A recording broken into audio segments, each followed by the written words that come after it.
ભરૂચ શહેરના station circle જેવા ભરચક વિસ્તારમાં જાહેર માર્ગ પર ટ્રાફિકને અવરોધાય તે રીતે વાહન પાર્ક કરવા બદલ ભરૂચ શહેર ડિવિઝન પોલીસે લાલ આંખ કરી વાહન ચાલક સામે કાયદેસરની કાર્યવાહી કરી છે. ગતરોજ સાંજના સમયે પોલીસની ટીમ જ્યારે ટ્રાફિક નિયમન અને સુરક્ષાના હેતુથી પેટ્રોલિંગમાં હતી ત્યારે શિસ્તભંગની ઘટના સામે આવી હતી, જેમાં ભરૂચ પોલીસના એએસઆઈ જશુભાઈ ઈશ્વરભાઈ અને તેમની ટીમ શસ્ત્ર સ્કીમ અંતર્ગત ટ્રાફિક કામગીરીની ફરજ પર હતા. આ દરમિયાન તેમણે જોયું કે એક એક્ટિવા ચાલકે પોતાનું વાહન રોડની વચ્ચે એવી રીતે ઊભું રાખ્યું કે જેનાથી આવતા જતા વાહનો અને રાહદારીઓને ભારે હાલાકી ભોગવવી પડી રહી હતી.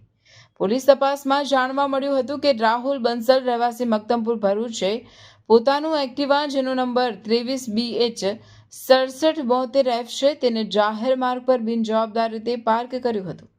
પોલીસ દ્વારા જ્યારે તેને વાહન હટાવવાનું કહેવામાં આવ્યું ત્યારે તે દલીલો કરવા લાગ્યો હતો અને સમગ્ર ઘટનાનું વિડીયો રેકોર્ડિંગ કરવા માંડ્યો હતો, જેના કારણે લોકોના ટોળા એકઠા થયા હતા.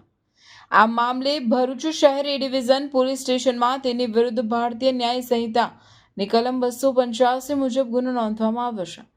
ટ્રાફિકના નિયમોનું ઉલ્લંઘન કરનાર અને જાહેર જનતાને હાલાકી પહોંચાડનાર શખ્સ વિરુદ્ધ પોલીસે કાયદેસરની કાર્યવાહી હાથ ધરીને અન્ય લોકો માટે દાખલો બેસાડ્યો છે. પોલીસની આ ત્વરિત કામગીરીના કારણે ટ્રાફિક જામની મોટી સમસ્યા નિવારી શકાઈ હતી.